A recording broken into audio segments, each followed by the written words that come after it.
Namira pikir luka terbesarnya adalah saat suaminya berselingkuh, sampai ia tahu, pelakornya adalah sahabat yang selama ini ia percaya. Langit senja menggantung muram, seolah ikut merasakan kegundahan yang sudah berminggu-minggu mengendap di dada Namira. Ia berdiri di depan jendela kamarnya, memandangi halaman depan rumah yang kosong. Angin berembus pelan, menggoyang tirai putih, yang telah lama tidak ia cuci, dan menyentuh wajahnya dengan lembut, kontras dengan perasaannya yang berkecamuk. Suaminya, Davin, belum pulang. Lagi, sudah menjadi kebiasaan belakangan ini. Pulang larut malam, membawa alasan yang sama, rapat mendadak, klien rewel, atau lembur yang tak bisa dihindari. Namira mencoba percaya. Dia menahan diri untuk tidak bersuara, tidak bertanya terlalu banyak, dan tetap menyambut Davin dengan senyum. Setiap kali lelaki itu menginjakkan kaki di ambang pintu, namun senyum itu kini terasa berat. Terlalu dipaksakan. Setiap kilasan bayangan Davin di pintu justru membuat jantungnya mencelos, bukan karena rindu, tapi karena takut menghadapi kemungkinan bahwa semuanya telah berubah. Davin bukan lagi lelaki yang dulu. Tatapannya dingin, ucapannya singkat, dan sentuhannya sudah lama tak terasa. Tidak ada pelukan pagi hari. Tidak ada kecupan di kening sebelum tidur. Bahkan saat makan malam pun, ia lebih sering terpaku pada ponsel ketimbang menatap wajah istrinya. Namira mulai merasa seperti hantu di rumahnya sendiri. Ada tapi tidak terlihat.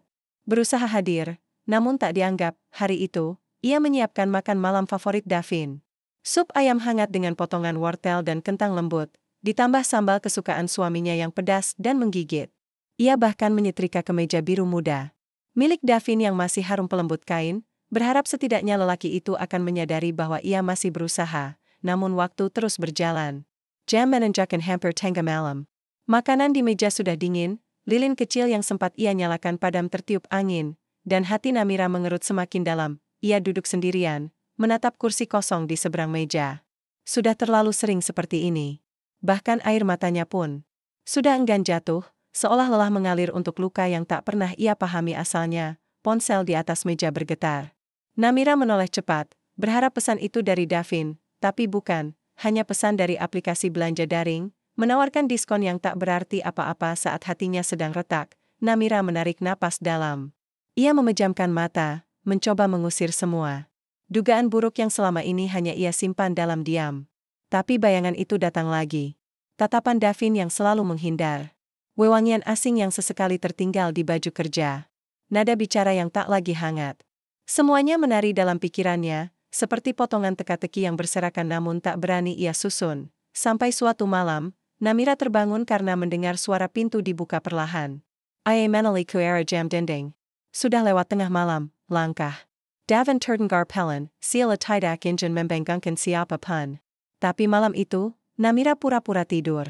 Ia membiarkan dirinya diam, meski jantungnya berdegup lebih cepat dari biasanya. Davin masuk kamar, meletakkan ponsel di meja, lalu merebahkan diri di sisi ranjang tanpa mengucapkan sepatah kata pun.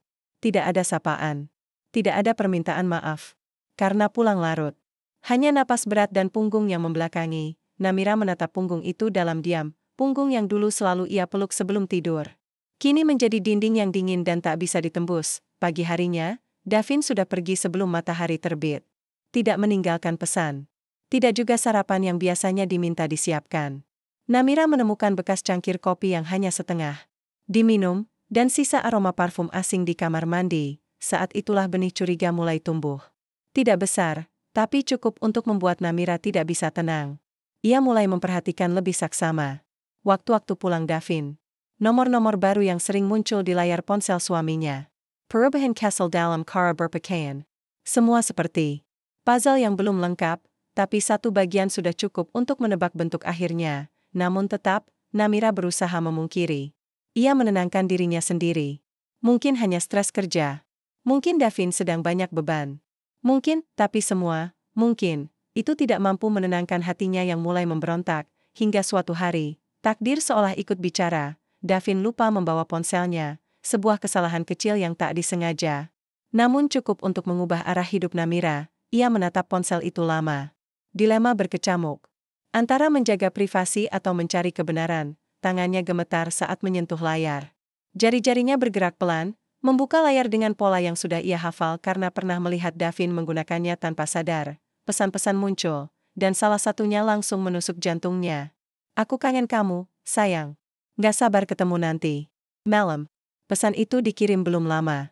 Dari nomor yang tidak ia kenal. Namun yang membuat Namira semakin terguncang adalah balasan Davin. Aku juga.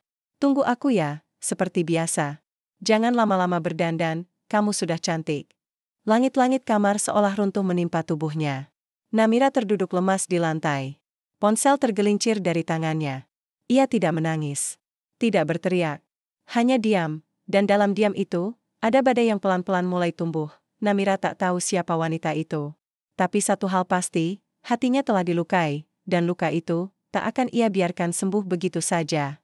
Matahari pagi menyelinap masuk melalui sela-sela tirai, membias di lantai kamar yang dingin. Tapi tidak ada kehangatan di hati Namira. Ia duduk di tepi ranjang dengan tatapan kosong, tangan masih menggenggam ponsel Davin yang semalam membuat dunianya terbelah. Dalam diam, ia merasakan tubuhnya kaku, seolah darahnya berhenti mengalir setelah membaca pesan itu. Kata-kata mesra dari suaminya untuk wanita lain masih terngiang jelas. Bukan hanya menyakitkan, tapi juga menjijikkan. Sebab selama ini, ia yang setia menanti di rumah, justru tak pernah menerima perlakuan seintim itu. Namira menelan ludah pahit. Rasa perih di dadanya semakin menguat. Bukan hanya karena dikhianati, tapi karena merasa telah begitu bodoh selama ini. Ia berdiri pelan, menatap bayangannya di cermin. Wajahnya pucat, marah sembab. Tapi ada bara yang mulai tumbuh di sana. Dingin, tegas, dan membakar. Hari itu, untuk pertama kalinya dalam hidupnya, Namira merasa tidak ingin menjadi baik. Tidak ingin menjadi istri yang sabar, pengertian, atau pemaaf. Ia ingin tahu lebih dalam. Ia ingin melihat seberapa dalam luka yang Davin ukir. Jika memang ingin dihancurkan, maka ia akan memilih hancur dengan kepala tegak, bukan dengan air mata di bantal. Namira memulai dari hal paling sederhana, membuka riwayat pesan. Ia membaca percakapan mereka, mencoba mencocokkan waktu dan tempat yang disebut dalam obrolan. Ada nama hotel, restoran, bahkan alamat apartemen. Beberapa kali mereka menyebutkan tempat biasa, parkiran belakang, atau lantai paling atas. Itu membuat Namira semakin mual. Selama ini, Davin tidak sekadar selingkuh. Ia menjalin hubungan yang tampaknya sudah berlangsung cukup lama. Namira mengambil buku catatan kecil dari dalam laci, sesuatu yang dulu sering ia gunakan untuk menulis belanja bulanan. Kini, buku itu berubah fungsi. Ia mencatat semua yang ia baca, waktu, lokasi, kata kunci. Tidak ada lagi ruang untuk keraguan. Setiap informasi harus ia simpan. Davin pulang malam itu dengan wajah lelah. Ia tak menyadari bahwa Namira tahu segalanya. Justru, ia bersikap seperti biasa. Menaruh tas kerja di meja, membuka sepatu sambil menghela napas panjang, dan melangkah ke dapur.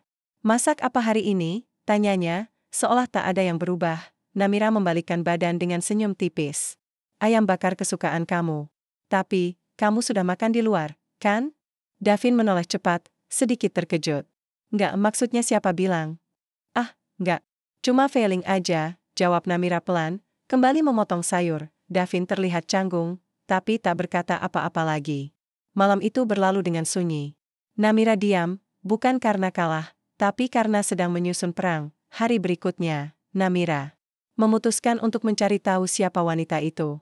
Ia membuka akun media sosial Davin yang selama ini tidak terlalu ia perhatikan. Scroll demi scroll, ia melihat komentar, likes, dan foto-foto yang tampaknya biasa saja. Sampai matanya tertumbuk pada satu akun, Yasmin, Ang, dengan profil yang tidak asing. Namira membeku. Yasmin?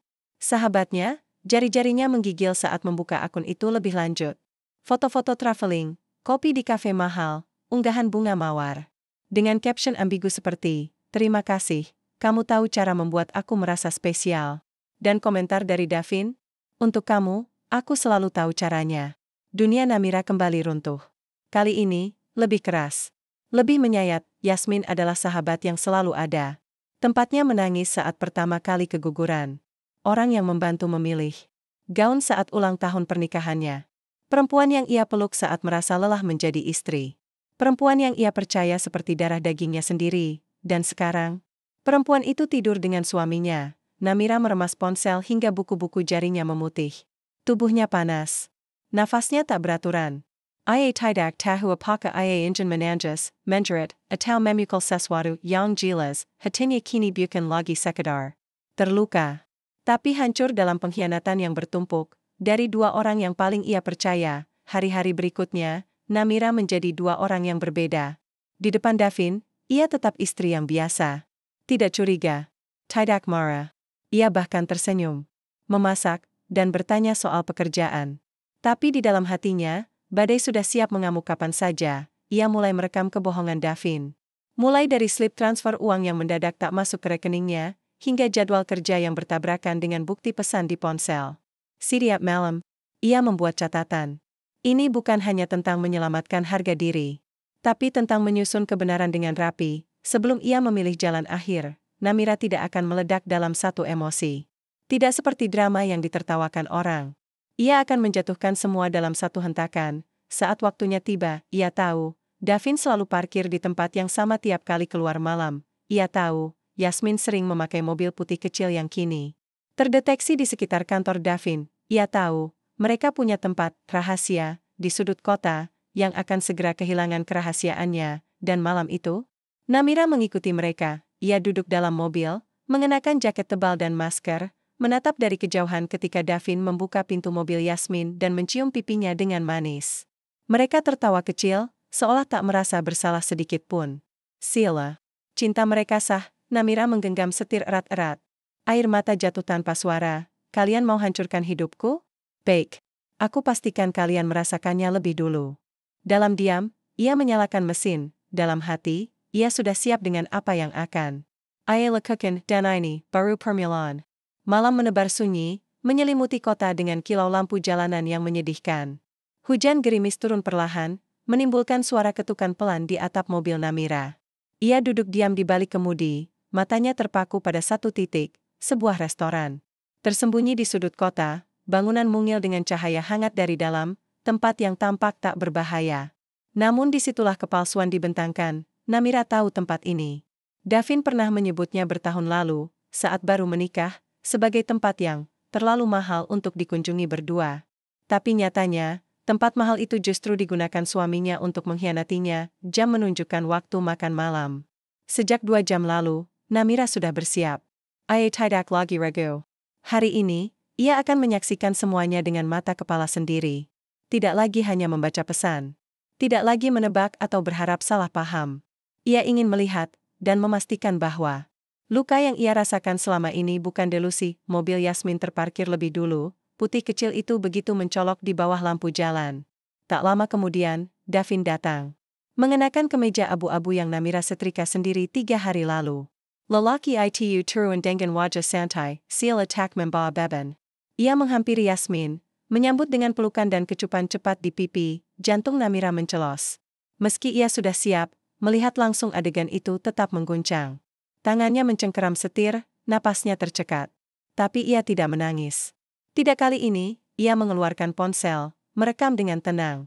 Tangannya stabil, matanya tajam, dan hatinya kini mulai membeku. Tidak ada ampun untuk 2 orang itu. Pasangan itu masuk ke restoran, duduk di meja pojok dekat jendela.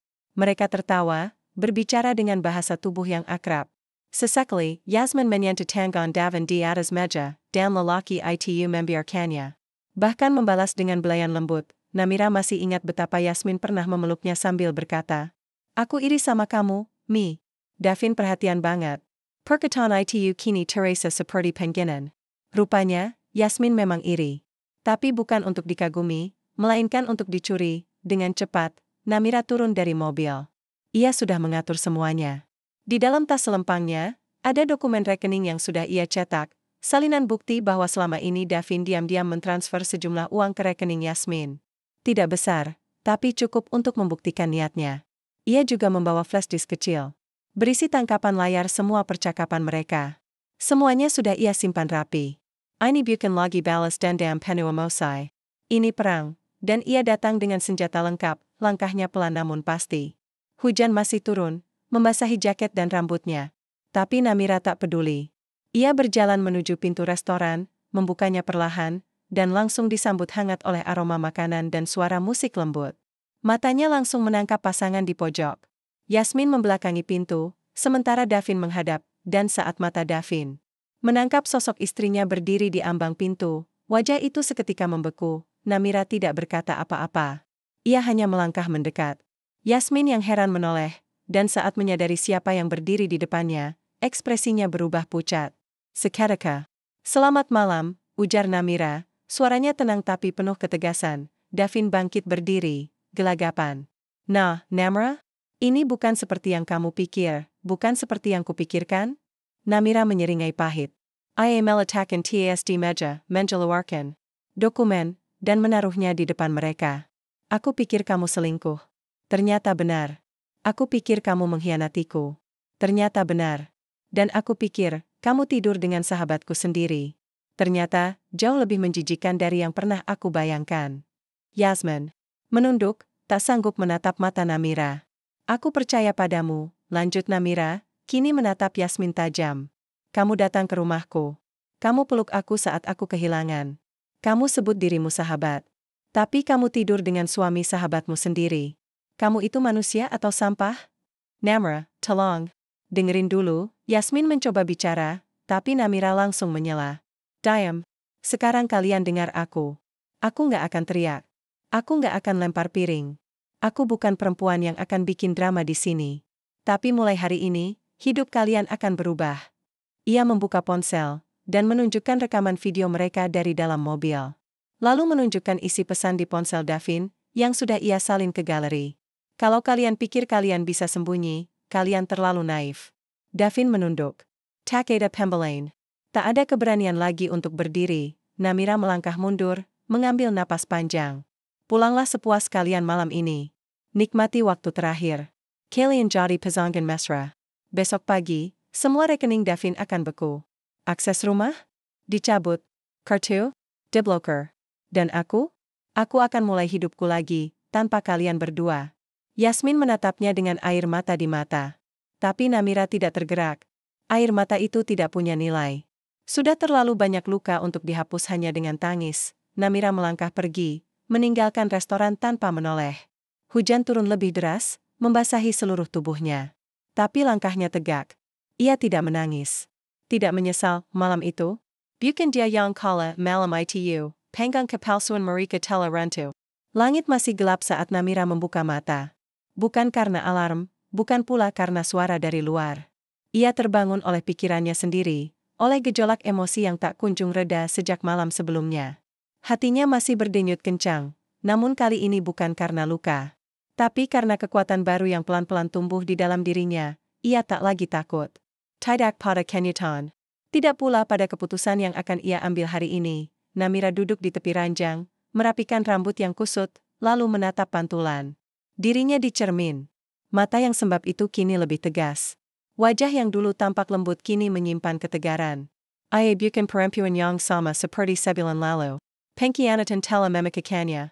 Tapi juga membangunkannya. Sebelum Davin pulang malam itu, Namira sudah menyusun semuanya. Langkah pertama, ke bank. Ia berdiri di depan teller dengan map berisi dokumen lengkap, data tabungan bersama, bukti sah sebagai istri sah, dan surat kuasa. Rekening yang selama ini dipercayakan padanya oleh Davin sendiri. Saat pegawai bank menanyakan maksudnya, Namira menjawab dengan suara tenang, "Saya ingin membekukan seluruh transaksi keluar dari rekening atas nama Davin Arsatya. Ini data lengkapnya." Pegawai bank sempat terkejut. Tapi melihat raut serius di wajah Namira, ia tidak bertanya lebih jauh. Beberapa formulir ditandatangani. Prosedur diikuti. Dan dalam waktu singkat, rekening itu resmi tidak bisa lagi digunakan. Davin, langkah kedua, kartu kredit. Namira menghubungi pihak penyedia. Ia ajukan pemblokiran semua kartu tambahan yang digunakan Davin. Ia jelaskan bahwa ia adalah pemegang rekening utama, dan meminta akses ditutup untuk sementara. Petugas sempat mengkonfirmasi ulang beberapa hal. Tapi dengan dokumen lengkap, proses berjalan mulus. Langkah ketiga, surat kontrak rumah. Rumah yang mereka tinggali selama ini adalah milik orang tua Namira, yang mereka tempati setelah menikah. Dan hari itu, ia pergi menemui ibunya langsung. Dengan suara berat namun tegas, ia berkata, "Bu, aku mau Davin angkat kaki dari rumah ini. Dia nggak layak tinggal di sini lagi." Ibunya, yang sudah menyimpan curiga sejak lama, hanya mengangguk. "Kalau memang itu yang kamu mau, Ibu dukung. Rumah ini rumah kamu." Dan sore itu juga, Namira mengganti kunci rumah. Ia menyewa tukang kunci, lalu membakar kunci lama. Dengan satu gerakan simbolis, ia menutup babak penuh kebohongan dan membuka pintu untuk dirinya yang baru. Davin pulang larut malam, seperti biasa. Tapi kali ini, gerbang tak bisa dibuka. Kunci tak lagi cocok. Dan saat ia mencoba menelpon Namira, ponselnya hanya menyuarakan nada tunggu yang dingin. Tanpa jawaban, Davin mengetuk pintu, memanggil pelan. Namira, buka pintunya. Kita bisa bicara. Tak ada jawaban, ia menunggu beberapa saat, lalu kembali mengetuk. Ayolah, jangan seperti ini. Aku minta maaf. Kita bisa selesaikan baik-baik. Namra berdiri di balik tirai, memandangi siluet lelaki itu di bawah lampu teras. Tapi, ia tak bergeming. Ia tak akan membuka pintu untuk orang yang telah mengunci hatinya dengan kebohongan selama ini. Setelah hampir setengah jam, Davin menyerah. Ia berjalan mundur, menyender pada pagar, dan mengusap wajahnya frustasi. Ia mencoba mengakses rekening. Melalui ponsel, gagal. Ia membuka aplikasi kartu kredit, gagal. Semuanya tertutup. Untuk pertama kalinya, Davin merasa kecil. Selama ini, ia selalu percaya bahwa Namira terlalu lemah untuk berbuat apa-apa. Tapi malam itu, ia menyadari bahwa perempuan yang ia anggap penurut telah menjelma menjadi badai yang tak bisa dihentikan. Pagi harinya, Namira membuka email dari pengacaranya. Ia sudah mengajukan surat pemisahan aset secara hukum. Davin tidak akan bisa mengklaim apapun dari hartanya. Bahkan kendaraan yang selama ini dipakai Davin, secara hukum adalah milik ayah Namira yang telah dihibahkan saat pernikahan. Satu demi satu, pijakan Davin diruntuhkan, dan Yasmin? Perempuan itu menghilang dari media sosial. Entah pergi, atau sengaja bersembunyi. Namira tak peduli. Ia sudah cukup hancur. Ia tak punya waktu lagi untuk menangisi persahabatan yang palsu, yang ia tahu, dirinya masih hidup. Masih bernapas. Dan kini, ia bisa memilih arah yang lebih baik. Hari itu, Namira pergi ke salon kecil langganannya. Ai potong rambut, pendek. Untuk pertama kalinya sejak menikah, ia melihat bayangan dirinya tanpa embel-embel, istri dari. Ia hanya Namira. Perempuan. Individu. Dan lebih dari segalanya, ia adalah korban yang menolak terus disakiti, berani banget potong sependek ini, kata Mbak Salon sambil tersenyum. Namira membalas dengan tatapan mantap. Berani. Karena sekarang aku tahu yang menahan aku selama ini bukan rambut, tapi harapan yang salah. Ia pulang dengan kepala ringan, langkah tegak. Dunia memang belum benar-benar berubah. Tapi Namira sudah. Dan itu lebih dari cukup. Malam itu, saat ia duduk sendirian di ruang tamu, ia membuka lemari kecil tempat ia menyimpan foto-foto lama. Ia ambil satu, foto pernikahannya dengan Davin. Ia menatap gambar itu lama, kemudian menghembuskan napas pelan. Terima kasih sudah memperlihatkan. Siapa kalian sebenarnya? Bisiknya, sebelum akhirnya merobek foto itu perlahan. Kertas sobekan jatuh satu persatu di lantai, seperti simbol cinta yang sudah tak bersisa. Namira tersenyum tipis. Untuk pertama kalinya, ia benar-benar merasa bebas. Pagi itu sepi. Terlalu sepi. Bahkan suara burung pun enggan berkicau di halaman rumah yang kini hanya dihuni satu jiwa, jiwa yang mulai terbiasa hidup dalam kesunyian. Namira duduk di ruang tamu, menatap segelas teh yang mengepulkan aroma melati. Tapi pikirannya melayang entah kemana. Matanya kosong. Hatinya penuh. Meski semua langkah balas dendam telah ia mulai, ada satu bagian dari dirinya yang masih menggantung. Satu nama yang terus menari dalam pikirannya, Yasmin, bukan karena Namira. Masih berharap pada persahabatan itu. Tidak. Tapi karena luka dari Yasmin justru lebih menyakitkan daripada pengkhianatan Davin. Suami bisa selingkuh, tapi sahabat seharusnya tidak ikut menusuk dari belakang. Rasa percaya adalah sesuatu yang sulit dibangun, dan Yasmin telah menghancurkannya tanpa ragu. Namira menghela napas panjang, lalu berdiri. Hari ini, ia butuh jawaban. Ia tidak akan mencari pertengkaran. Tapi jika hatinya masih berdetak dengan sesak, maka satu-satunya cara untuk berdamai adalah dengan mendengarkan alasan dari orang yang membuat luka itu terasa jauh lebih dalam. Ia mengambil tas kecilnya dan berjalan keluar rumah. Tak lama kemudian, ia sudah duduk di balik kemudi, meluncur menuju satu alamat lama yang masih ia hafal di luar kepala. Apartemen kecil tempat Yasmin tinggal sebelum pindah karena alasan kerja. Entah kenapa, hatinya berkata Yasmin akan ada di sana. Dan benar saja. Mobil putih itu terparkir di depan lobi apartemen yang sudah mulai kusam. Namira turun, langkahnya mantap. Ia tidak datang untuk menanja setau mereo. Ia datang sebagai perempuan yang berhak atas penjelasan. Ia mengetuk pintu dengan tegas. Suara langkah di balik pintu terdengar ragu, pelan. Dan ketika pintu terbuka, Yasmin berdiri di ambang dengan wajah pucat, rambut acak-acakan, dan mata sembab yang seperti belum tidur berhari-hari. Untuk beberapa detik, tak ada suara. Hanya tatapan saling menelusuri luka. Boleh aku masuk? Tanya Namira datar. Yasmin tak menjawab. Tapi tubuhnya bergeser memberi jalan. Apartemen itu berantakan. Seolah menggambarkan isi kepala penghuninya. Tumpukan pakaian di kursi, tisu bekas di lantai, dan botol air kosong yang berserakan. Aroma pengap menyelimuti ruangan kecil itu. Namira tidak duduk. Ia berdiri tegak di tengah ruang tamu. Aku nggak akan lama. Aku cuma mau dengar dari mulutmu sendiri, ucapnya. Kenapa? Yasmin mengusap wajahnya. Tangis sudah menggantung di matanya, tapi ia menahannya. Aku salah, Mi.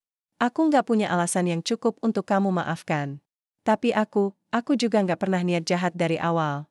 Semua ini terjadi pelan-pelan, dan Namira mengangkat tangannya, menghentikan. Jangan bilang, terjadi begitu saja. Kamu bukan anak remaja yang nggak ngerti batas. Kamu tahu aku percaya kamu.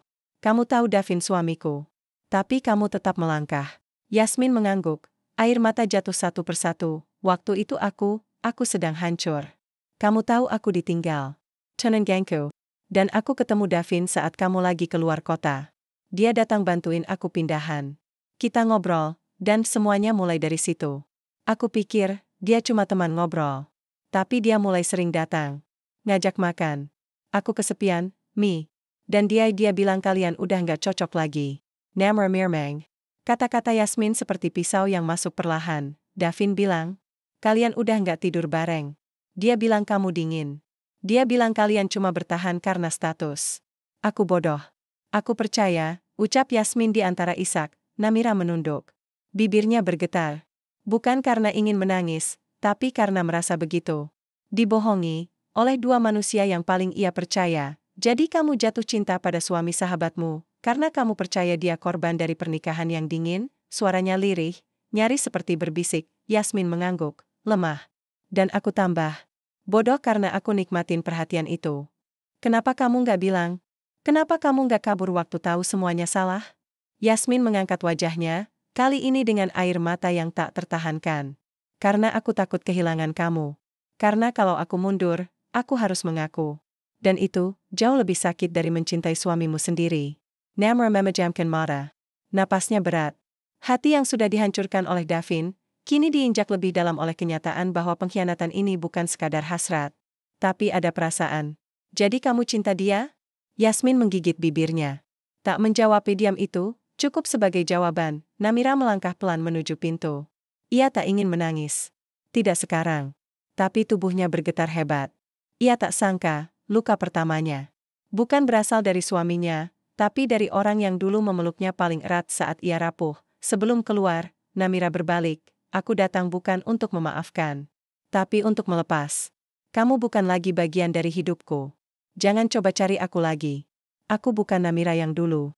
Yasmin hanya berdiri di tengah ruangan, menangis dalam diam. Namira pergi, menutup pintu pelan. Tapi suara hatinya menggema kencang. Kepercayaan adalah rumah yang rapuh. Sekali runtuh, tak akan pernah sama. Dan saat itu, di koridor sepi apartemen tua, Namira bersandar pada dinding, dan akhirnya menangis, tapi bukan karena lemah. Karena ia tahu setelah ini, tidak ada luka yang lebih dalam dari dikhianati oleh orang yang kau peluk saat kau paling lemah. Langit mendung menyelimuti kota sepanjang hari. Hujan turun tipis, seperti sengaja menjaga suasana tetap muram. Angin bertiup perlahan, menusuk masuk lewat celah-celah jendela rumah tua tempat Namira kini bernaung. Rumah ibunya, tempat yang dulu ia tinggalkan dengan hati penuh harapan, kini menjadi pelabuhan luka yang tak ia duga akan kembali ia huni dalam kondisi seperti ini. Namira duduk sendirian di ruang tamu. Di sekelilingnya, aroma kayu tua dan karpet lama berbaur dengan wangi. Teh melati yang menguap pelan dari cangkir kecil di meja. Ibunya berada di dapur, sengaja memberi ruang, seperti memahami bahwa hari-hari Namira kini bukan untuk diajak bicara, melainkan untuk dibiarkan sembuh. Sudah beberapa hari sejak ia menghadapi Yasmin. Sejak tangisnya pecah di koridor apartemen itu, Namira belum berbicara banyak. Ia menjalani hari dengan gerak pelan. Mandi, makan seadanya, lalu kembali ke kamar. Bukan karena ia tak kuat berdiri, tapi karena jiwanya sedang mencari jalan untuk bangkit. Dan itu tak bisa dipaksa cepat. Di dalam kamar lamanya yang penuh kenangan masa remaja, Namira merasa seperti kembali menjadi anak perempuan yang belum tahu apa-apa tentang dunia. Foto-foto lama masih terpajang di dinding. Beberapa boneka kecil masih tersusun di rak. Tapi hatinya tak lagi polos. Tak lagi percaya pada apapun yang terlihat indah dari luar. Ia membuka laptop, mencoba menulis. Tapi kata-kata tak kunjung datang. Padahal dulu, menulis adalah pelariannya. Kini, bahkan kalimat pun terasa asing. Yang muncul justru kenangan, percakapan-percakapan manis dengan Davin di awal pernikahan, tawa bersama Yasmin saat liburan, pelukan hangat yang kini terasa seperti jebakan. Semua itu berputar seperti film yang tak pernah berhenti. Hampir setiap malam, ia terbangun karena mimpi buruk. Terkadang ia bermimpi melihat Davin tersenyum bersama Yasmin. Kadang ia bermimpi Davin menyesal dan memohon ampun, tapi begitu ia memeluknya, wajah lelaki itu berubah menjadi Yasmin yang tertawa puas. Di pagi hari, ia terbangun dengan tubuh basah oleh keringat, napas terengah, dan perasaan hampa yang tak bisa dijelaskan. Ibunya sesekali datang membawakan makanan, menyentuh pundaknya dengan lembut. Tapi Namira hanya mengangguk, memaksakan senyum, lalu kembali diam. Ia tahu ibunya menyayangi dirinya. Tapi bahkan kasih sayang seorang ibu pun tak bisa menambal luka yang diiris oleh cinta dan kepercayaan. Satu sore, ponselnya berdering. Nama yang muncul membuat jantungnya seketika mencelos, Davin. Namira menatap layar itu lama. Tangannya tak bergerak. "Ia tak ingin mendengar suara lelaki itu." Tapi rasa penasaran menjerat. Dengan satu tarikan napas berat, ia menjawab, "Halo." Tak. Ada suara selama beberapa detik. Lalu terdengar helaan napas berat di seberang. "Namira? Aku cuma mau bilang aku nyesel. Diam, aku tahu kamu benci aku. Kamu benci semuanya.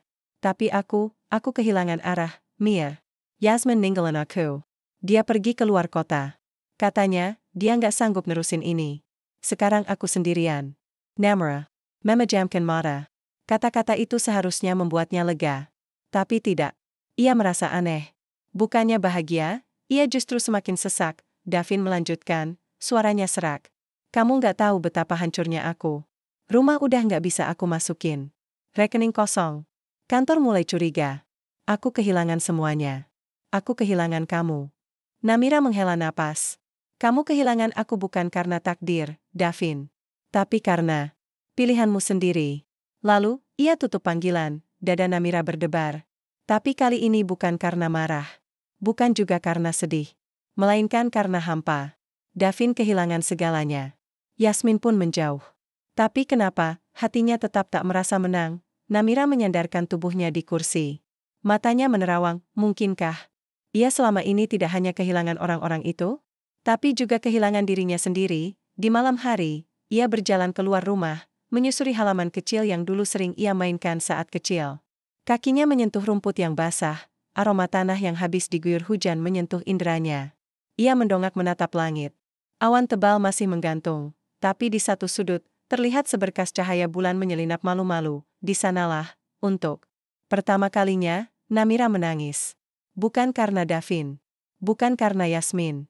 Tapi karena ia menyadari satu hal yang paling menyakitkan dari semua ini, ia tak lagi mengenal dirinya sendiri. Dalam upaya balas dendam, ia melupakan bagaimana caranya tersenyum tulus. Dalam kemarahan yang membara, ia mengabaikan luka-luka kecil yang seharusnya ia rawat.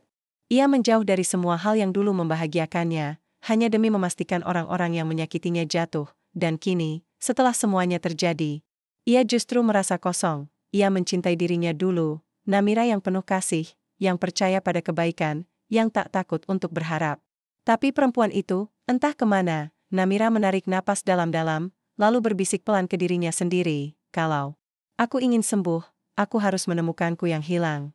Esoknya, ia bangun lebih pagi. Ia mandi, menyisir rambut pendeknya dengan rapi, dan memakai pakaian paling cerah yang ia punya. Ibunya yang melihat dari dapur, tersenyum kecil. Namira membalas senyum itu dengan anggukan pelan. "Ibu, aku mau pergi sebentar." "Kamu mau kemana?" tanya ibunya lembut. Namira tersenyum samar. "Mencari diriku yang dulu." Hari itu, ia pergi ke tempat yang selama ini hanya ia lewati, komunitas perempuan penyintas pengkhianatan. Tempat itu berada di sebuah ruangan. Castle di Belakang Roma Baka milik sukarelawan. Di sana, Namira duduk bersama perempuan-perempuan yang juga pernah merasakan hancur. Ada yang ditinggal suami.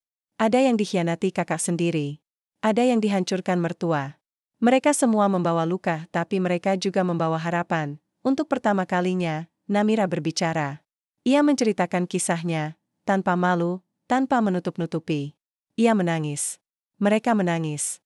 Tapi di akhir sesi, satu hal yang ia sadari adalah ia tidak sendirian. Sore itu, saat matahari akhirnya menembus langit abu-abu, Namira tersenyum untuk pertama kalinya, bukan karena luka sudah sembuh, tapi karena ia tahu, luka ini tidak akan selamanya, dan ia tidak perlu lagi membela siapa pun dan ia hanya perlu sembuh.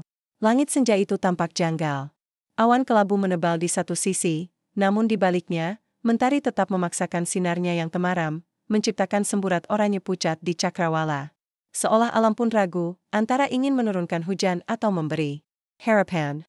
Seperti hati Namira saat ini, setengah pulih, setengah masih retak. Sudah beberapa minggu berlalu sejak ia terakhir mendengar suara Davin dan melihat wajah Yasmin. Hari-harinya kini diisi dengan kegiatan komunitas dan menata kembali sisa hidup yang masih bisa ia genggam. Ada kedamaian yang pelan-pelan mulai tumbuh, meski belum sepenuhnya menyembuhkan, namun sore itu, ketenangan itu terganggu oleh suara bel rumah, ibunya sedang berada di pasar. Namira sendiri yang membuka pintu, dan di sana, berdiri sosok yang tak ingin ia lihat lagi seumur hidupnya, Yasmin. Wajahnya tampak lelah, lebih kurus, dan jauh dari anggun. Matanya merah, tapi bukan karena menangis. Lebih seperti seseorang yang terlalu lama tak tidur karena menanggung beban yang ia tahu tak bisa dibagi ke siapapun. Namira terpaku. Takeda kata. Tapi tubuhnya menegang. Yasmin menggenggam sesuatu di tangannya. Sebuah map coklat. Boleh aku bicara sebentar? Suaranya pelan, nyaris tak terdengar. Namira ragu. Tapi luka dalam dirinya yang sudah mengering sebagian tiba-tiba terasa gatal kembali. Ia mengangguk pelan. 5 menit. Di luar saja. Mereka duduk di bangku kecil teras rumah. Hening menyelimuti selama beberapa detik, hanya suara angin dan daun-daun kering yang terhempas pelan di halaman. Aku tahu. Aku nggak punya tempat lagi di hidupmu, Yasmin membuka suara. Dan aku nggak datang untuk minta dimengerti. Aku datang karena aku harus bilang sesuatu yang kamu berhak tahu. Namira tidak merespons. Matanya menatap lurus ke depan. Yasmin menunduk, menggenggam map itu erat-erat. Aku pergi dari kota bukan cuma karena malu, Mi. Tapi karena aku mulai sadar. Davin bukan seperti yang aku kira. Setelah kamu tinggalkan dia mulai menunjukkan wajah aslinya. Dia menuntut aku terus bersama dia, menyuruh aku putus dari semua teman, bahkan melarang aku kerja. Katanya, cinta harus penuh kepemilikan. Namira menoleh sedikit. Wajahnya belum berubah, tapi sorot matanya mulai bergerak. Yasmin menelan ludah, melanjutkan. Awalnya aku pikir dia cuma takut kehilangan. Tapi kemudian dia mulai berkata-kata kasar. Dia engkemakan sebarkan video kami kalau aku ninggalin dia. Katanya, kalau kamu bisa hancurkan Namira, kamu juga bisa aku hancurkan. Map itu disodorkan perlahan ke arah Namira. Ini bukti semuanya. Rekaman suara, tangkapan layar, dan surat ancaman yang dia kirim ke email kerjaku. Aku kumpulkan. Diam-diam sebelum pergi dari kota. Namira masih belum menyentuh map itu. Dadanya bergemuruh. Dia manipulatif, Mi. Bahkan dari awal, dia tahu aku rentan. Dia datang waktu aku lagi patah. Dia pancing aku dengan cerita palsu tentang pernikahan kalian. Dia sengaja jadikan aku senjata buat nyakitin kamu. Aku nggak mau percaya, lirih Namira. Kamu tetap punya pilihan. Yasmin mengangguk. Ayah, aku tetap salah. Tapi dia tahu cara menjatuhkan kita berdua. Dan aku terlalu lemah buat melawan waktu itu. Namira menghela napas. Jantungnya berdetak tak karuan. Ternyata racun itu lebih dalam dari yang ia kira. Yasmin merogoh kantong dan mengeluarkan sesuatu, sebuah liontin kecil. Kamu ingat ini? Tanyanya, menggenggam benda itu erat. Namira menatapnya. Lambat-lambat ingatannya kembali. Itu adalah liontin yang dulu ia berikan pada Yasmin, bertahun lalu, saat mereka sama-sama berjuang mencari kerja. Di dalamnya, ada foto kecil mereka berdua, tersenyum, bahagia, tanpa beban. Aku bawa ini ke Manapun. Bahkan waktu aku tidur dengan suamimu, suara Yasmin pecah, penuh penyesalan. Aku jahat. Tapi aku juga tersesat. Tangisnya tumpah. Tapi kali ini, berbeda. Bukan tangis drama. Tapi tangis kehilangan. Tangis kesadaran bahwa ia telah menghancurkan satu-satunya orang yang mencintainya bukan karena kepentingan. Namira akhirnya mengambil map itu. Tangannya gemetar. Ia tahu, ini akan membuka luka lama, tapi juga membuka kebenaran yang selama ini ia kira sudah cukup ia pahami. Kamu mau aku apakan semua ini? Tanya Namira dingin. Gunakan. Buat lapor polisi. Kalau kamu mau. Atau bakar saja. Tapi aku ingin kamu tahu, semua ini bukan karena kamu kurang. Kamu baik, kamu penuh cinta. Tapi Davin, dia cuma ingin mengontrol. Dia takut kamu lebih kuat dari dia. Namra terpaku. Kata-kata itu menyengat, Yasmin berdiri perlahan. Aku akan pergi jauh. Tapi sebelum itu, aku mau kamu tahu, aku bukan korban. Tapi aku juga bukan penjahat tunggal. Kita sama-sama dijatuhkan oleh seseorang yang tak pernah mencintai selain dirinya sendiri. Ia berjalan menjauh, meninggalkan Namira yang kini duduk sendiri di bawah cahaya senja. Malam itu, Namira membuka isi map. Ia dengarkan rekaman suara Davin yang mengancam, mengatur, dan merendahkan Yasmin. Ia baca setiap tangkapan layar dengan jantung berdegup sipat. Ia melihat bagaimana skema manipulasi Davin tak hanya mengoyak kepercayaan, tapi juga menghancurkan harga diri dua perempuan sekaligus. Dan di momen itu, Namira menangis. Tapi kali ini bukan tangis penderitaan, melainkan tangis karena tahu semua yang ia lewati bukan kesalahannya. Ia bukan istri yang gagal, bukan perempuan yang tak layak dicintai. Ia hanya dicintai oleh orang yang tak tahu caranya mencinta. Dan saat ia memejamkan mata malam itu, ia tahu satu hal, ia sudah menang. Bukan karena membalas, bukan karena membuat Davin kehilangan segalanya, tapi karena ia berhasil menyelamatkan dirinya sendiri dari cinta yang penuh racun. Pagi itu, Namira berdiri di depan cermin besar di kamar ibunya. Kamar yang dulu terasa terlalu kecil untuk ambisinya, kini menjadi ruang sunyi tempat ia bertumbuh kembali. Rambut pendeknya sudah tumbuh sedikit, cukup untuk diikat ke belakang. Wajahnya tak lagi sendu. Sorot matanya, meski belum sepenuhnya kembali seperti dulu, kini lebih hidup, lebih siap. Ia mengenakan blus putih bersih dan celana panjang krem. Tak berlebihan, tapi cukup rapi untuk menyampaikan sesuatu. Aku bangkit. Bukan untuk orang lain melihat, tapi untuk dirinya sendiri yang telah terlalu lama merasa kecil. Hari itu, ia akan menghadiri sebuah forum kecil, undangan dari komunitas yang selama ini memberinya ruang untuk bernapas. Awalnya ia ragu. Tapi saat ia membuka kembali map dari Yasmin malam sebelumnya, melihat lagi betapa jahatnya manipulasi yang Davin lakukan, bukan hanya padanya tapi juga pada perempuan lain, Namira merasa tubuhnya menolak diam. Luka ini tidak boleh hanya jadi Kinengon. Luka ini harus menjadi senjata. Di forum itu, ia duduk di deretan depan, bersama 5 perempuan lain yang juga bertahan dari hubungan beracun. Ada seorang ibu rumah tangga yang dipaksa berhenti bekerja dan dikontrol setiap geraknya. Ada seorang pegawai kantor yang dimanipulasi atasan yang sekaligus pasangannya. Ada seorang remaja yang ditinggal hamil oleh pacarnya. Mereka semua berbeda, tapi semua membawa luka yang serupa. Saat namanya dipanggil untuk maju, ruangan kecil itu hening. Namira berdiri perlahan, memegang mikrofon dengan tangan yang sedikit bergetar.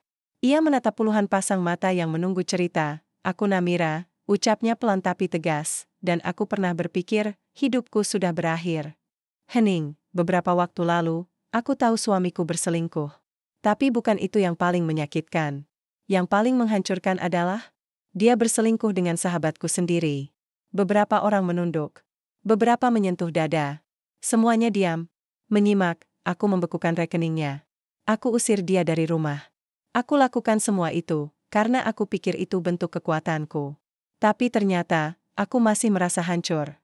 Ia menarik napas, menahan air mata, sampai akhirnya aku sadar. Yang harus kulawan bukan hanya mereka, tapi diriku sendiri, yang terus merasa bersalah karena dihancurkan. Kita semua perempuan, diajarkan untuk memaafkan. Diajaran tak bersabar.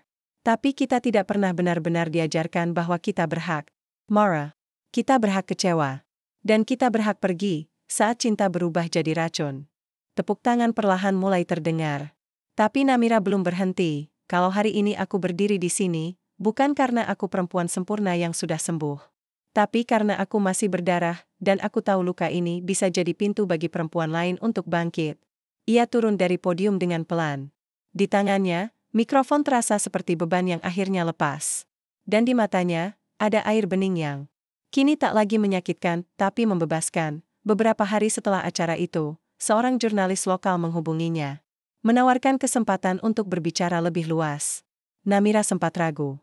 Tapi ketika ia membuka salah satu email dari seorang perempuan muda yang hadir di forum itu, isi emailnya hanya satu kalimat, "Kak Namira, terima kasih. Karena ceritamu, aku memutuskan keluar dari rumah itu hari ini." Namira tahu, ia tak bisa diam lagi. Wawancaranya dimuat di sebuah kanal berita digital. Judulnya sederhana, "Perempuan yang membungkam racun bernama cinta." Artikel itu viral dalam waktu singkat. Banyak yang mengirim pesan, mulai dari ucapan terima kasih sampai permintaan bantuan. Namira tidak punya gelar psikolog, tapi ia punya pengalaman, dan itu cukup untuk membuatnya dipercaya. Ia mulai membuat akun media sosial, menulis kisahnya perlahan, berbagi langkah-langkah hukum yang ia tempuh, dan menyuarakan hak perempuan untuk berani keluar dari hubungan yang menghancurkan. Dalam hitungan minggu, pengikutnya bertambah ribuan. Ia mendapat undangan berbicara di podcast, seminar kampus, bahkan menjadi narasumber pelatihan hukum untuk perempuan korban KDRT. Namun bukan popularitas yang ia cari, melainkan keadilan. Suatu malam, saat ia sedang menyortir pesan masuk di laptopnya, ia menerima satu email dari nama yang membuat jantungnya berhenti sejenak. Davin. Isi emailnya singkat. Tidak ada permintaan maaf. Tidak ada pengakuan. Hanya sebuah kalimat penuh sindiran. "Kamu bangga ya, naik dari bekas luka? Tapi jangan lupa, tanpa aku, kamu gak akan pernah punya cerita untuk dijual." Namira menatap layar itu lama. Tak ada emosi yang meledak. Tak ada keinginan untuk membalas. Ia hanya tersenyum kecil, lalu ia mengetik balasan, "Tanpa kamu, aku mungkin tidak akan pernah tahu seberapa kuat aku.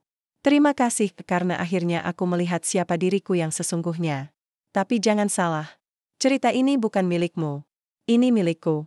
Dan aku tak menulisnya untuk dibaca orang sepertimu." Ia menekan tombol kirim, dan kali ini tidak ada gemetar di tangannya. Pagi-pagi keesokan harinya, ia berjalan ke pekarangan belakang rumah ibunya. Tempat itu sudah lama tak disentuh. Tapi hari ini, ia membawa bibit bunga yang dulu ingin ia tanam bersama Davin, rencana yang tak pernah kesampaian. Ia menanam bunga itu sendirian. Tangannya penuh tanah. Tapi wajahnya bersih dari keraguan, karena sekarang ia tahu, bukan siapa yang menemanimu menanam yang penting, tapi apa yang kamu tanam untuk dirimu sendiri. Dan hari itu, Namira menanam benih kekuatan. Bukan untuk siapa-siapa. Tapi untuk perempuan yang ia lihat setiap pagi di cermin yang pernah hancur, tapi kini sedang tumbuh kembali. Udara pagi itu terasa lebih hangat dari biasanya. Matahari muncul malu-malu dari balik awan tipis, menyinari teras rumah tua yang kini mulai dipenuhi pot-pot kecil berisi bibit bunga. Di antaranya, ada satu tunas mungil yang baru saja muncul dari tanah, tunas yang Namira tanam beberapa hari lalu, dengan tangan penuh tanah dan dada penuh harapan. Hari ini bukan hari biasa. Pagi-pagi sekali, Namira menerima sebuah panggilan dari seorang editor senior sebuah penerbit besar. Suaranya terdengar ramah, namun profesional. "Kami tertarik menerbitkan kisah hidup Ibu Namira dalam bentuk buku." Gaya ibu menyampaikan cerita sangat menyentuh, dan kami rasa kisah ini bisa menjadi suara bagi banyak perempuan di luar sana. Namira terdiam beberapa detik sebelum menjawab. "Buku?" tanyanya pelan. "Tak percaya." "Iya. Memoir. Atau bisa dikembangkan jadi novel, dengan nama samaran jika ibu menginginkan. Tapi kami ingin esensi kisahnya tetap utuh, perempuan yang bangkit dari pengkhianatan, dan berani berdiri sendiri." Namira mengangguk pelan, meski lawan bicaranya tak bisa melihat. Ia meminta waktu untuk berpikir, dan editor itu mengerti. Setelah panggilan berakhir, Namira menutup ponsel pelan-pelan, lalu menatap keluar jendela. Di dalam dadanya, muncul semacam getaran baru, antara bangga dan ragu. Beberapa hari kemudian, ia menerima undangan menjadi narasumber di sebuah acara talk show televisi nasional. Tema acaranya, "Perempuan Bangkit dari Luka." Nama Namira sudah terlanjur viral, dan banyak yang ingin melihat langsung sosok yang mereka baca di berbagai artikel. Salah satu produser acara menghubunginya dan berkata, "Kami ingin kamu berbagi kisah secara jujur, termasuk menyebutkan siapa pelaku pengkhianatan itu. Ini akan sangat kuat secara emosional. Kamu punya kuasa penuh atas cerita ini."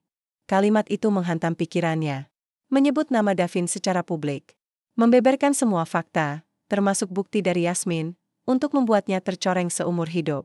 Namira tahu, ia punya semua yang dibutuhkan untuk menjatuhkan Davin secara permanen. Kesempatan itu terbuka lebar, Tapi, apakah ia benar-benar ingin membalas? Namira menatap pantulan dirinya di cermin. Kini, tak ada lagi sorot mata wanita terluka. Yang ia lihat adalah perempuan yang telah melewati badai, tapi juga perempuan yang sedang diuji oleh satu hal yang lebih sulit dari pengkhianatan. Pengampunan. Ia duduk di kursi rotan ruang tamu, membuka map coklat yang sempat ia simpan rapi di laci. Semua bukti masih utuh. Bukti suara, tangkapan layar, ancaman, kata-kata Davin yang menunjukkan betapa rusaknya cara pikir lelaki itu, semua bisa ia bawa ke media. Ia bisa menjadikan nama Davin Arsatya contoh paling nyata dari suami manipulatif. Namun, di dalam hatinya, muncul satu pertanyaan yang menggema lebih keras dari kemarahan. Kalau aku menjatuhkannya, apakah benar aku akan tenang? Di malam yang sama, Namira menghadiri undangan podcast dari seorang jurnalis muda yang sejak awal mengikuti kisahnya.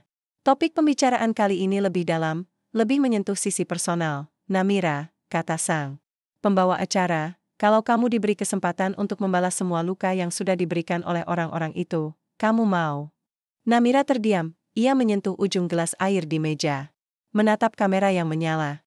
Menatap wajah sang pembawa acara yang penuh rasa ingin tahu, lalu, ia bicara, waktu aku tahu suami dan sahabatku mengkhianati aku berpikir, aku harus buat mereka hancur.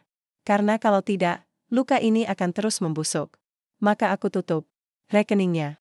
Aku bekukan aksesnya. Aku usir dari rumah. Semua aku lakukan dengan satu tujuan, supaya dia merasa sakit. Saya berhenti sejenak. Menahan emosi yang menyeruak, tapi setelah itu, aku tetap menangis.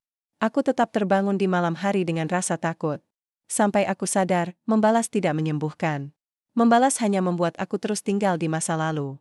Ruangan itu hening, Namira melanjutkan, kali ini dengan suara yang lebih tegas. Sekarang aku tahu, keadilan tidak harus berarti mempermalukan. Aku bisa angkat suara. Aku bisa berdiri tanpa harus menyeret nama siapapun ke lumpur. Karena saat seseorang memilih jadi racun, ia akan hancur oleh racunnya sendiri. Tanpa aku perlu mendorong. Sang pembawa acara menatapnya dengan mata yang berkaca-kaca, dan saat sesi usai, ponsel Namira kembali penuh dengan pesan. Tapi kali ini, tak satu pun dari mereka mengandung amarah. Semuanya pujian. Semuanya Yukapan Terima Kasih. Banyak dari perempuan muda, yang bilang bahwa keputusan Namira adalah bentuk kekuatan sejati. Beberapa hari kemudian, Davin muncul lagi, bukan di layar ponsel. Tapi di depan rumah, ia datang dengan wajah lelah, tubuh kurus, dan mata penuh kehancuran. Ia berdiri di depan pagar rumah ibunya, membawa map kecil di tangannya. Namira membuka pintu. Tak berkata apa, ini surat perceraian. Aku tanda tangani semuanya, ucap Davin, suaranya nyaris bergetar. Aku tahu aku salah. Aku tahu aku nggak akan bisa diperbaiki di matamu. Namira mengambil map itu. Membukanya pelan. Melihat tanda tangan yang jelas di halaman terakhir, Davin menarik napas. Terima kasih sudah tidak memalukan aku di depan semua orang. Aku tahu kamu bisa. Tapi kamu nggak lakuin. Kamu lebih baik dari aku. Jauh lebih baik. Namira menatapnya, bukan soal lebih baik, Davin. Aku cuma lelah hidup di lingkaran dendam. Aku ingin tenang. Dan aku ingin kamu hilang dari hidupku. Bukan sebagai musuh, tapi sebagai masa lalu. Davin menunduk. Dan saat ia pergi, Namira merasa benar-benar bebas. Hari itu juga, ia menghubungi editor dari penerbit. Saya setuju menulis buku itu. Tapi dengan satu syarat, nama asli Marika Semuadayaba. Saya tidak ingin buku ini menjadi alat balas dendam. Saya ingin buku ini menjadi tempat pulang bagi siapapun yang pernah merasa hancur, tapi ingin bangkit. Editor menyetujui.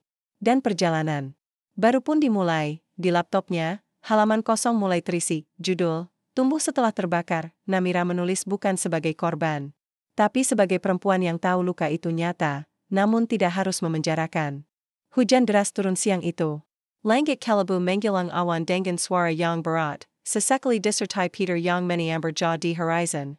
Namun di dalam ruangan yang hangat dan penuh cahaya, suasana sangat berbeda. Namira berdiri di balik panggung. Kecil, mengenakan gaun panjang sederhana berwarna abu-abu lembut. Di depannya, ratusan orang duduk rapi, mayoritas perempuan, beberapa laki-laki, dan sisanya adalah mereka yang tak bisa dikotakan. Mereka semua hadir dalam peluncuran buku pertamanya, Tumbuh Setelah Terbakar. Di tangannya, mikrofon kecil terpasang. Nafasnya sedikit bergetar, bukan karena gugup, tapi karena terharu.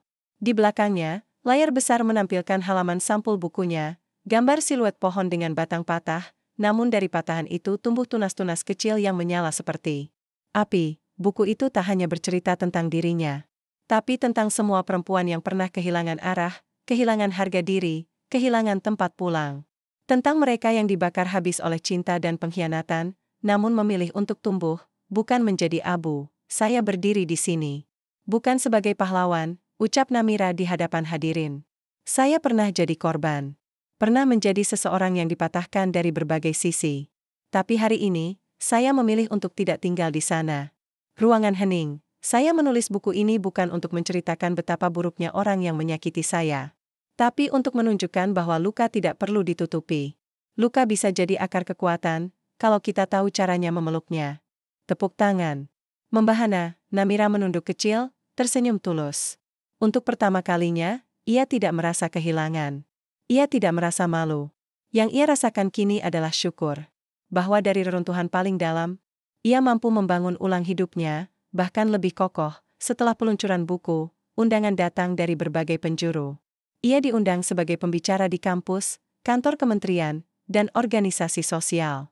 Ceritanya menjadi inspirasi, bukan hanya karena kisahnya, tapi karena keberaniannya untuk jujur. Namun, yang paling mengejutkan adalah undangan dari luar negeri, organisasi perempuan internasional yang ingin mendengar langsung kisahnya. Namira sempat menolak, merasa belum layak.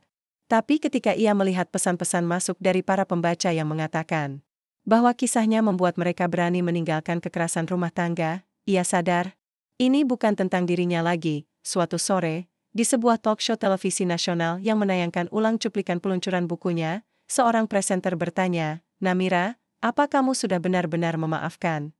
Ia tersenyum, saya tidak tahu. Mungkin belum sepenuhnya. Tapi saya sudah tidak ingin menyakiti balik. Dan menurut saya, itu awal dari memaafkan. Malamnya, di kamar hotel kecil yang disediakan panitia acara, Namira duduk sendiri di balkon, menikmati teh hangat. Angin malam menyapa wajahnya, membawa suara samar kendaraan dari kejauhan. Ia membuka laptopnya, berniat mengecek email, ketika sebuah pesan masuk dari akun media sosial barunya. Pesan itu singkat, terima kasih sudah menulis buku itu. Saya kehilangan istri karena keegoisan saya, dan kisahmu membuat saya sadar, saya harus berubah. Maaf, saya bukan penggemar. Hanya seseorang yang belajar dari luka orang lain. Namira terdiam. Membaca ulang pesan itu 2 kali, pesan itu tidak datang dari Davin. Tapi datang dari seseorang yang terdengar tulus. Entah siapa, entah dari mana. Tapi pesannya menampar lembut hatinya, ternyata, saat luka kita disuarakan dengan jujur, bahkan mereka yang melukai orang lain pun bisa tersentuh. Waktu berlalu. Musim berganti. Namira memutuskan pindah ke kota kecil di pinggiran, jauh dari sorotan media, jauh dari kenangan. Ia menyewa rumah sederhana, membuka ruang baca kecil untuk anak-anak, dan membuka kelas menulis untuk perempuan korban kekerasan. Di sana, ia bertemu banyak sosok baru. Termasuk seseorang bernama Fadil, relawan pengajar yang diam-diam selalu membantunya mengatur acara, membawakan kotak makan saat ia lupa makan, dan memberi ruang tanpa pernah memaksa masuk ke hidupnya. Fadil tak pernah bertanya tentang masa lalunya. Ia hanya bertanya, apa kamu butuh bantuan hari ini? Dan bagi Namira, itu lebih dari cukup. Suatu sore, saat mereka merapikan rak buku bersama, Fadil berkata sambil tersenyum kecil, kamu tahu nggak? Aku suka sekali dengan tulisan kamu. Tapi yang paling aku suka adalah caramu bertahan. Namira menatapnya. Tak menjawab. Tapi dalam hati kecilnya, ia tahu, untuk pertama kalinya, seseorang melihatnya bukan karena luka, tapi karena cara ia berjalan melewati luka itu. Di halaman rumah kecilnya, bunga yang dulu ia tanam sudah berbunga. Mekar penuh warna. Beberapa anak kecil dari kampung sebelah sering datang hanya untuk duduk di bangku kayu kecil, mendengar dongeng dari bibir perempuan yang dulu nyaris membisu. Namira duduk di antara mereka, tersenyum. Hatinya tak lagi bergejolak, tidak. Semua luka bisa sembuh tanpa bekas. Tapi setiap bekas bisa jadi petunjuk arah bagi orang lain yang sedang tersesat. Ia melihat langit yang bersih. Tak ada awan. Hanya biru yang luas, seperti dirinya sekarang, bukan lagi perempuan yang dibakar habis oleh cinta, tapi perempuan yang tumbuh setelah terbakar. Semua seperti biasa. Namira berdiri di depan ratusan hadirin. Buku Tumbuh Setelah Terbakar telah resmi dirilis dan mendapat sambutan luar biasa. Ia diundang ke berbagai media, menjadi simbol kekuatan perempuan yang bangkit dari luka. Namun, sore itu, beberapa hari setelah peluncuran buku, Namira menerima sepucuk surat fisik yang diantar langsung oleh kurir pribadi. Tidak ada pengirim tertulis. Hanya amplop coklat tebal dengan namanya di bagian depan. Awalnya ia mengira surat itu berasal dari penerbit atau jurnalis.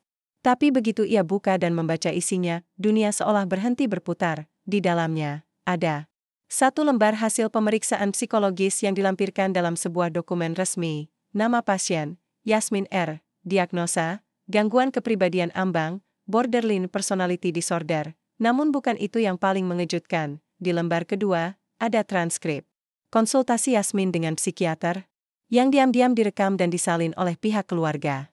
Isinya mengguncang Namira. Saya tak pernah benar-benar mencintai Davin. Saya mendekatinya karena saya pikir, dia akan jadi cara saya membuat Namira menderita. Bukan karena dia suaminya, tapi karena saya selalu iri pada Namira sejak dulu. Saya tahu saya salah. Tapi setiap kali saya melihat dia bahagia, saya merasa kecil. Saya merasa tidak ada. Jadi saya merusaknya. Biar kami sama-sama terluka. Namira membaca berulang kali. Tubuhnya dingin. Mulutnya kaku. Bukan Davin yang memulai kehancuran itu. Bukan Davin yang merencanakan semuanya, tapi Yasmin, sahabatnya. Orang yang datang mengaku sebagai korban. Orang yang menyerahkan bukti manipulasi Davin dan menangis memohon ampun, ternyata adalah dalang utama dari drama yang mengubah hidup Namira selamanya. Ternyata, semua bantuan, rekaman suara, dan map yang diberikan Yasmin sudah disusun rapi sebagai bentuk penebusan, atau mungkin rasa bersalah, setelah mengetahui bahwa dirinya menderita gangguan kejiwaan yang membuatnya terobsesi untuk menjatuhkan orang terdekat yang paling ia kagumi, Namira sendiri. Namira terduduk. Tangannya gemetar, rasanya seperti ditampar ulang oleh dunia. Tapi kali ini bukan untuk menjatuhkannya, melainkan untuk menyadarkannya bahwa pengkhianatan itu lebih dalam dari cinta. Dan luka yang ia banggakan selama ini ternyata hanya puncak dari rencana yang lebih gelap. Beberapa hari kemudian, Namira duduk di depan kamera, dalam sebuah wawancara pribadi bersama seorang jurnalis. Topik yang dibahas bukan tentang bukunya, tapi tentang sisi lain dari luka. Apa kamu menyesal telah memaafkan Yasmin? Tanya jurnalis itu. Namira terdiam lama, lalu menjawab pelan, aku menyesal pernah menganggap diriku paham segalanya. Ternyata, tidak semua orang menyakitimu karena cinta. Kedong. Mereka menyakitimu karena mereka tak bisa mencintai diri sendiri. Ia tersenyum kecil, tapi, aku tidak menyesal telah sembuh. Karena kebencian tidak akan menyelamatkanku dari masa lalu. Hanya penerimaan yang bisa. Namira kembali ke rumah. Keselnya. Ia tak ingin membalas. Tidak lagi. Yasmin sudah menjalani pengobatan intensif. Davin pun hilang tanpa jejak, tak lagi menjadi ancaman. Ia duduk di bawah pohon bunga yang ia tanam sendiri, menatap tunas-tunas yang kini tumbuh makin tinggi. Hidup tidak pernah sederhana. Terkadang, luka datang bukan dari musuh, tapi dari orang yang kita peluk saat gemetar. Terkadang, pengkhianatan bukan karena cinta yang hilang, tapi karena diri mereka sendiri yang tak pernah utuh. Tapi Namira telah tumbuh. Dan kali ini, ia tidak tumbuh karena ingin membuktikan apapun. Ia tumbuh karena ia tidak ingin terjebak dalam kisah lama.